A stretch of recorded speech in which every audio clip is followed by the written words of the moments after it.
Sosoknya kurus kering, kaki dan tangannya panjang. Dia dalam posisi tidur ngangkang. Di depannya ada lelaki telanjang yang sesekali bergoyang maju mundur. Itu adalah ritual pesugihan lendir yang menurut saya menjijikan. Halo semuanya, sekarang saya akan kembali menceritakan sebuah cerita horor dari akun Twitter @cerita_setan dengan judul Titip Sukmo. Di pedalaman hutan, di tempat yang tidak bisa saya sebutkan, bayangkan ada sosok perempuan jangkung, wajahnya hancur, rambutnya panjang kusut, tangan dan kakinya dirantai di atas ranjang besi di dalam ruangan seperti penjara. Sedangkan di luar ruangan itu, beberapa lelaki tampak sedang mengantri, seakan bau amis dan busuk itu tak pernah ada. Namanya Mas Gunawan, bukan nama sebenarnya. Seseorang yang dulunya pernah menjadi sopir pribadi di keluarga kaya raya dan mempunyai banyak usaha yang tersebar di mana-mana. Mas Gunawan beserta anak dan istrinya terpaksa merantau ke daerah sana karena perkara pekerjaan. Dan dari Mas Gunawan inilah cerita itu ada. Cerita tentang pengalaman beliau waktu masih aktif menjabat sebagai sopir pribadi di keluarga tersebut. Kisah yang dibagikan Mas Gunawan ini benar-benar di luar akal sehat manusia. Bahkan beliau pernah berkata, "Gila, benar-benar manusia gila. Kalau saya tahu lebih dulu, mungkin saya tidak mau bekerja sama dia." Di pedalaman hutan, di tempat tahun yang tidak bisa saya sebutkan pastinya, Gunawan masih benar-benar mengingatnya. Bahkan masih terbayang bagaimana malam itu sosok lelaki yang sudah 25 tahun ini mengaji memenuhi kebutuhan keluarganya. Bahkan menyekolahkan kedua anaknya, melakukan persekutuan dengan sosok yang begitu menyeramkan dan menjijikan. Dan yang paling mengejutkan lagi, Gunawan mengetahui satu hal. Bayangkan Mas, sosok yang saya sebutkan itu tadi adalah istrinya sendiri. Malam itu Gunawan sedang duduk di depan teras rumah sederhana. Dia ditemani segelas kopi dan beberapa cemilan kering. Rumah sederhana pemberian dari juraganya karena ketekunannya. Gunawan adalah sosok pekerja keras dan disiplin. Itulah sebabnya jasanya masih dipakai. Hujan tak kunjung reda. Niat untuk masuk ke dalam kamar belum juga datang. Karena bagi Gunawan, hal yang membuatnya bahagia yaitu menyendiri sambil melihat video dua bocah cilik dari ponselnya. Mereka adalah anak-anak Gunawan. Walaupun mereka satu rumah, tapi Gunawan tak ingin mengganggunya istirahat. Terlebih lagi, minggu ini Gunawan masih ada beberapa jadwal untuk mengantar juraganya keluar kota. Cabang tempat juraganya membuka usaha, membuatnya harus siap siaga jikalau ada panggilan mendadak. Sebenarnya dia lelah, tapi ia tak pernah menyesali pilihannya untuk menjadi sopir pribadi. Walaupun waktu istirahatnya terganggu, tapi itu merupakan kepuasan batin tersendiri bagi Gunawan. Apalagi Gunawan sudah berkeluarga, uang tentu menjadi prioritas utama untuk kesejahteraan keluarganya. Sampai akhirnya ponsel yang sejak tadi ia pegang berdering dengan begitu kencang, membuatnya begitu terkejut dan buru-buru memencet tombol hijau pada layar. Ketika tahu kalau nama orang yang menelepon adalah juraganya. "Halo Mas Gun," suara dari seseorang lelaki yang dikenalnya terdengar tegas dan tak asing bagi Gunawan. "Sampean lagi di mana? Bisa kesini sekarang?" Sudah jelas kalau si penelpon adalah juraganya. Tapi Gunawan menangkap ada sedikit kejanggalan dari suaranya. Tak seperti biasanya. Ia berbicara dengan nada terburu-buru dan sedikit panik. Dan entah kenapa, yang biasanya Gunawan merespon cepat tanpa bertanya, tapi malam itu lebih memilih untuk menanyakan hal yang tak pernah ia tanyakan sebelumnya. "Iya Pak, saya lagi di rumah. Gimana ya Pak?" Jadi gini, ada jeda sejenak, tapi terdengar cukup jelas bahwa lelaki itu sedang berbicara dengan orang lain, tapi Gunawan belum tahu apa yang sedang mereka bicarakan. "Malam ini Sugeng gak bisa antar saya, katanya gak enak badan. Jadi sebagai gantinya Mas Gunawan ya, saya tunggu di rumah." Aneh, kenapa tiba-tiba Sugeng sakit? Gunawan bingung, apalagi tempat tujuan juraganya ada di daerah pedalaman hutan. Jaraknya juga lumayan, bisa memakan 2 jam perjalanan jauhnya, itu pun kalau tanpa kendala.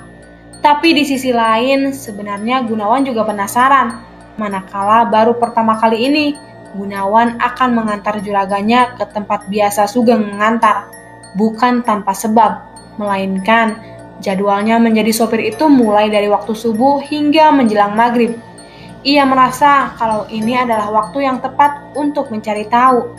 "Baik Pak, saya meluncur sekarang," spontan Gunawan berujar. Gunawan kemudian menutup telepon sebelum memutar tubuhnya ke belakang, masuk ke dalam rumah untuk bersiap. Ternyata di sana tampak wanita memakai setelan daster, berbalut sarung sedang berdiri, menahan hawa dingin. Wanita itu adalah Ratna, istrinya. "Mau kemana, Mas?" Ratna bertanya, cenderung sedikit mengintimidasi kepada Gunawan yang sedang memakai celana dinasnya. Matanya mendelik tajam. "Astaga," Gunawan tampak terkejut menjawab, seakan ia tak melihat ada Ratna berdiri. Ini dek, Pak Hermawan telepon." "Kenapa? Apa Sugeng mendadak sakit?" Kali ini suara Ratna lebih tegas balik bertanya. Sembari berjalan ke arah pintu, pandangannya tajam menyorot keluar.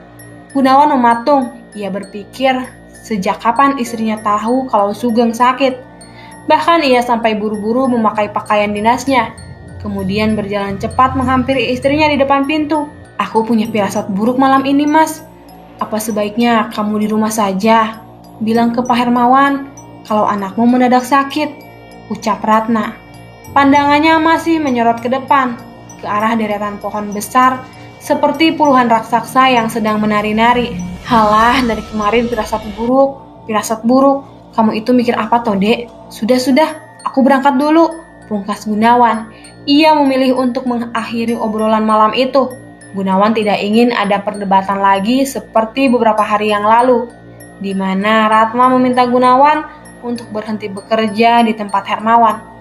Sebab Ratna menduga di balik kekayaan Hermawan ada sesuatu yang hitam, lebih hitam dari kegelapan, yang ditakutkan kalau sampai ada kejadian yang tak diinginkan menimpa suaminya. Gunawan melirik ke arah mobil minibus warna hitam yang terparkir di halaman, membuatnya teringat kembali dengan omongan istrinya yang kini mulai mengganggu pikirannya tentang pesugihan yang dilakukan oleh Pak Hermawan. Padahal nyatanya Gunawan juga memikirkan hal yang sama dengan istrinya. Gunawan jadi merasa bersalah dan itu membuatnya sedikit luluh dan kemudian memeluk istrinya sebelum berlalu. 10 menit kemudian Gunawan sampai di halaman luas milik Hermawan. Di sana tampak lelaki 50-an berdiri di depan teras rumahnya. Hermawan sedang menunggu Gunawan. Tak lama mereka berangkat setelah semua perlengkapan sudah masuk ke dalam mobil. Selama perjalanan tak ada candaan seperti biasanya. Gunawan masih terlihat canggung. Namun tak lama suasana sepi itu mulai tercairkan. "Bagaimana kabar anak-anak, Mas?" tanya Hermawan. Alhamdulillah sehat, Pak," jawab Gunawan agak terbata. "Oh iya, Pak, ini kita mau kemana ya?" ucap Gunawan berbalik bertanya. Ada sunyi yang tercipta ketika Gunawan menyelesaikan pertanyaannya. Namun kemudian Hermawan menghela nafas. "Nanti di ujung jalan, belok ke kiri ya, Mas. Setelah itu ikuti saja jalannya." Hermawan memecah kebekuan sekaligus tak menjawab pertanyaannya. Dipandanginya Gunawan melalui pantulan cermin kabin. Malam semakin larut. Mobil mulai memasuki area hutan. Yang di kanan kirinya hanya terlihat rimbunan pohon tinggi menjulang. Jalanan yang awalnya sepi kini berganti tanah bergelombang. Apalagi suasana malam itu terlihat benar-benar sepi. Tak sekalipun Gunawan berpapasan dengan kendaraan lain, sedangkan penerangan jalan satu-satunya hanya dari mobil yang dikendarai Gunawan, membuat suasana semakin mencekam. Setelah beberapa kali Gunawan membelokkan setir, kini mobil masuk jauh lebih dalam. Bahkan Gunawan kalau disuruh untuk berputar balik, ia mungkin tak akan sampai rumah. Benar-benar membuatnya bingung arah. Itu adalah pertama kali dirinya mengantar Hermawan ke tempat yang menurutnya begitu asing. Akhirnya setelah menempuh 2 jam perjalanan, Sampailah mereka di ujung jalan. Gunawan seakan dibuat terperangah. Bagaimana tidak, di hadapannya terpampang nyata sebuah rumah besar dan mewah. Apalagi di halamannya luas. Mobil-mobil mewah terparkir dengan rapi. Sebentar Gunawan melototkan kedua matanya, seakan tak percaya. Namun setelah Hermawan berucap dengan nada perintah, Gunawan baru percaya kalau rumah itu benar-benar nyata. "Mas Gun, ayo turun, kita sudah ditunggu." "Enjih Pak," sahutnya terbatah. Gunawan kemudian turun dari mobil dan berjalan mengekor di belakang Hermawan. Sesampainya mereka di pintu masuk, kedatangan mereka disambut oleh seorang wanita parubaya dengan pakaian khas suku sana. Walaupun ada sedikit rasa khawatir dan cemas dengan bangunan rumah mewah dan terkesan gelap, Gunawan masih berusaha berpikir positif. Mungkin Pak Hermawan lagi ada urusan dengan sesama pengusaha. Apalagi si wanita yang menyambutnya terlihat begitu ramah dan antusias. Bahkan sempat beberapa detik Gunawan dibuat terpana oleh penampilannya. Ada satu energi yang terpancar yang membuatnya terlihat anggun seperti perempuan suku berkelas. Namun tak lama pandangan Gunawan tak mampu beralih ketika tiba-tiba saja wajahnya berubah. Wajah wanita itu kok terlihat layu ya, batin Gunawan. Dan ketika Gunawan mulai memasuki rumah mewah itu, ia dibuat melongo, matanya melotot, mulutnya terenganga, pandangannya menyapu ke sekeliling. Gunawan terheran-heran, barang-barang yang terpajang di dalam rumah itu ia baru pertama kali melihatnya. Tampaknya sang pemilik rumah bukanlah orang sembarangan. Setelah beberapa langkah melewati lorong, sampailah mereka di bagian belakang, di sebuah ruangan yang lebih luas dan terkesan lega.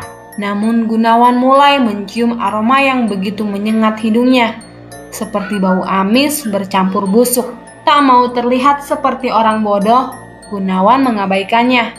"Silahkan duduk Pak," ujar si wanita dengan logat khas suku, mempersilahkan mereka duduk di sebuah meja yang terbuat dari kayu berukir.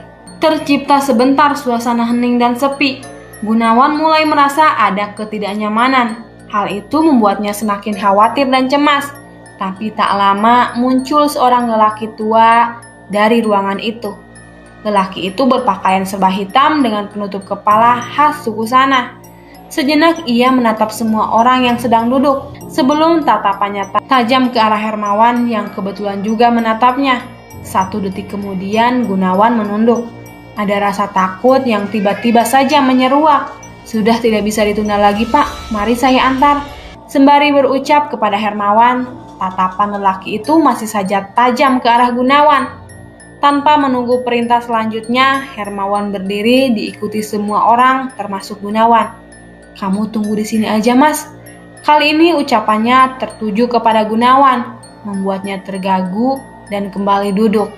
30 menit berlalu, Gunawan masih terpaku di kursinya. Dipandanginya sekeliling, tak ada yang aneh maupun janggal. Ia masih berusaha untuk tetap tenang dan berpikir positif, walaupun rasa cekam dan takutnya mulai mendera. Hingga sampai tarikan napas yang keberapa, Gunawan mulai tak sabar. Kali ini ia dibuat penasaran dengan apa yang sedang dilakukan oleh orang-orang tadi. Apalagi aroma amis bercampur busuk itu tak kunjung hilang dari penciumannya. "Bau apa ini?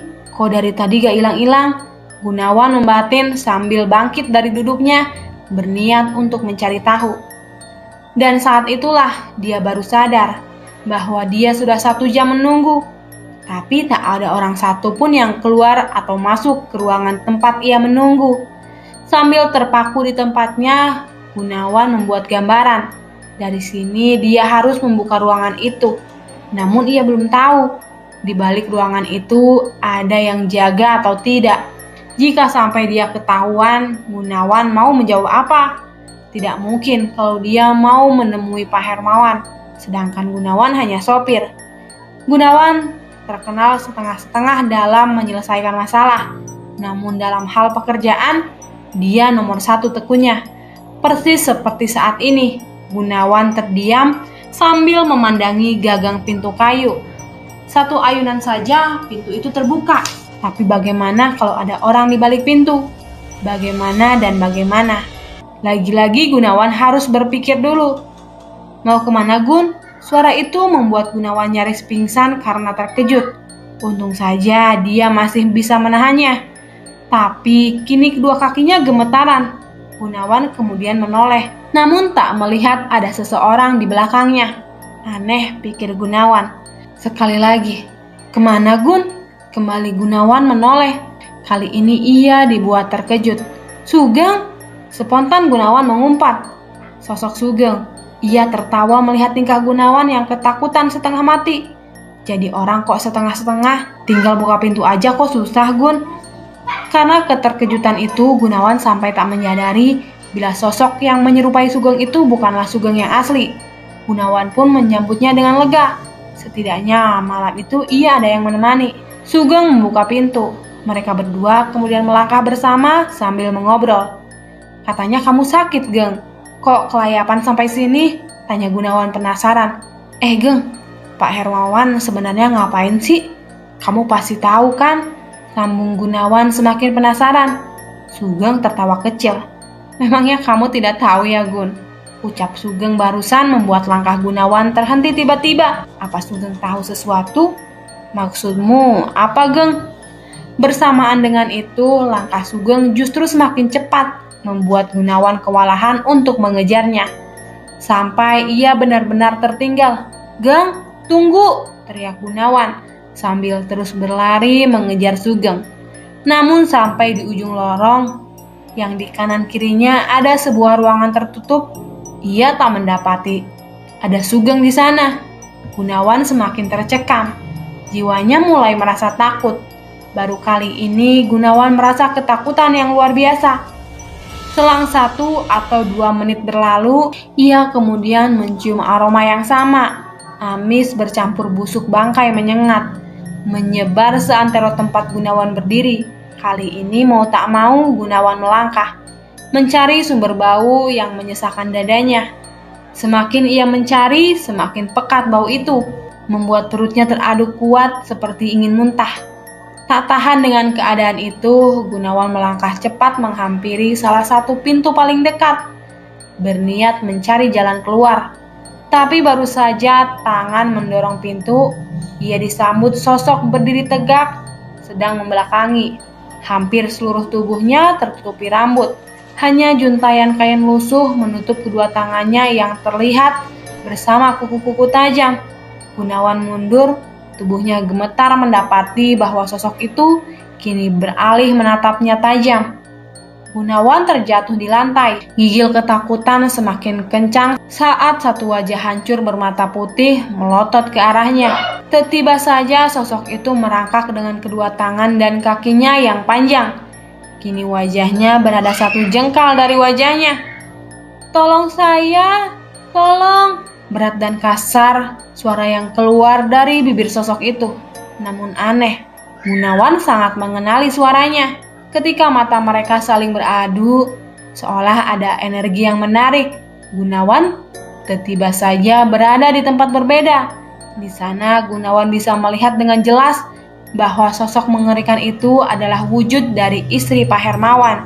Ia diperlihatkan bagaimana kelakuan biadab suaminya, Bu Indri Samaran, istri Pak Hermawan.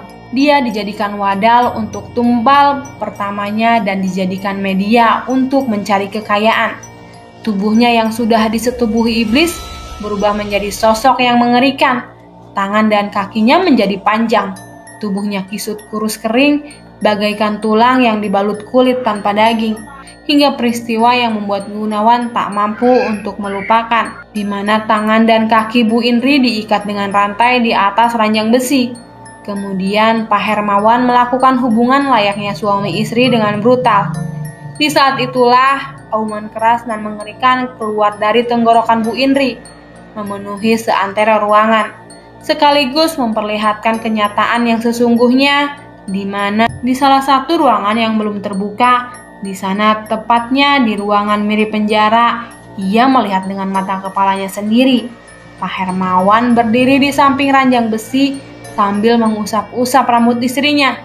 Sedangkan beberapa tamu yang ia jumpai tadi sedang mengantri, melakukan ritual hubungan menjijikan dengan sosok Jangkung yang diketahui kalau sosok itu adalah istri Pak Hermawan, Bu Indri. Tak lama beberapa tamu yang selesai melakukan hubungan itu, tubuhnya terkulai lemas dengan mata melotot dan mulut menganga.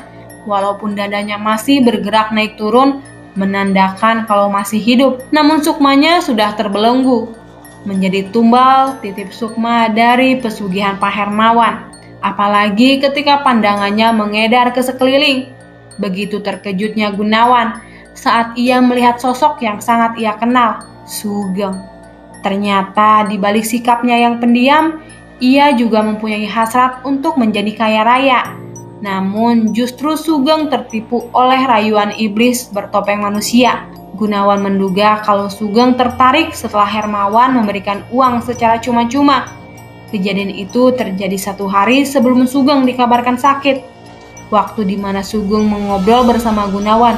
"Gun, aku dikasih uang sama Pak Hermawan," Sugeng berbisik sambil membuka plastik warna hitam yang berisi bendelan uang kertas. "Dan ini katanya gak disuruh balikin. Asik toh." Sugeng menutup dan mengikatkannya kembali. Awalnya Gunawan menganggap kalau itu bonus untuk Sugeng. Tapi setelah dipikir-pikir, mana mungkin orang baru kerja seminggu sudah dapat bonus sebanyak itu. Kalau itu untuk memancing agar Sugeng menjadi tumbal, bisa saja. Namun terkaan dan dugaan itu semakin lama semakin menyudut pada apa yang sekarang Gunawan lihat. Mulai dari sini, Gunawan menyimpulkan kalau kekayaan Hermawan berasal dari bersekutu dengan iblis. Itu adalah 10 tahun yang lalu, yang berarti Gunawan menyimpan rapat semua rahasia Hermawan. Ia tak berani untuk menceritakan semuanya di hadapan publik, bukan tanpa alasan, tapi nyawa keluarganya yang menjadi prioritas utamanya. Selang 5 tahun kemudian, hal yang sangat mengejutkan pun terjadi. Gunawan menganggap ini mungkin keberuntungannya. Waktu itu, Hermawan diambang kematian. Sosok Jangkung istrinya sudah tak mampu lagi menopang tubuhnya yang semakin lama hanya tinggal tulang. Bahkan sebagian anggota tubuhnya sudah terpisah dari yang lain. Dari situlah Hermawan kena imbasnya. Dari dalam kamar, hampir setiap hari Hermawan mengerang kesakitan. Tubuh Hermawan semakin lama semakin habis. Habis bukan berarti kurus kering, melainkan Hermawan memakan dagingnya sendiri, mulai dari paha hingga ujung kaki. Habis dimakan sendiri, tapi ada yang membuat Gunawan merasa ngilu. Setiap dia mencabik dagingnya, dia mengerang. Tapi setelah itu dagingnya langsung dimakan mentah-mentah. Sambil bercerita, Gunawan memperagakan kejadian waktu itu. Hermawan mencabik, kemudian mengerang kesakitan. Nah, pas mengerang itu, mulutnya langsung membuka dan tangannya memasukkan dagingnya sendiri. Ngilu saya. Peristiwa itu disaksikan oleh Gunawan dan beberapa pekerja yang memang setiap harinya mengurus Hermawan. Sampai di akhir hayatnya, Hermawan menghembuskan nafas terakhir dengan cara mengerikan. Ngeri banget pokoknya, desis Gunawan. Bayangkan, tubuhnya dalam posisi ngangkang. Bagian paha sampai ujung kaki hanya tulang. Bahkan sudah tak mengeluarkan darah. Tangannya dalam posisi mencengkram. Kepalanya mendongak ke atas. Mata melotot dan mulut menganga seperti membentuk huruf O. Dengan bergidik, Gunawan menjelaskan secara detail. Dan saat itulah Gunawan memutuskan untuk meninggalkan semua harta yang pernah Hermawan berikan. Dan kini Gunawan memilih untuk meninggalkan daerah pedalaman hutan, kembali ke kampung halaman dan beralih sebagai supir antara jemput anak sekolah. Walaupun tak seberapa, tapi dia bersyukur dan berharap tidak akan menemui orang seperti Hermawan. Di balik dari kata menyeramkan, di situ ada pelajaran yang berharga. Terima kasih sudah mendengarkan hingga akhir. Untuk yang ingin membaca thread-nya, saya simpan link di deskripsi ya. Terima kasih.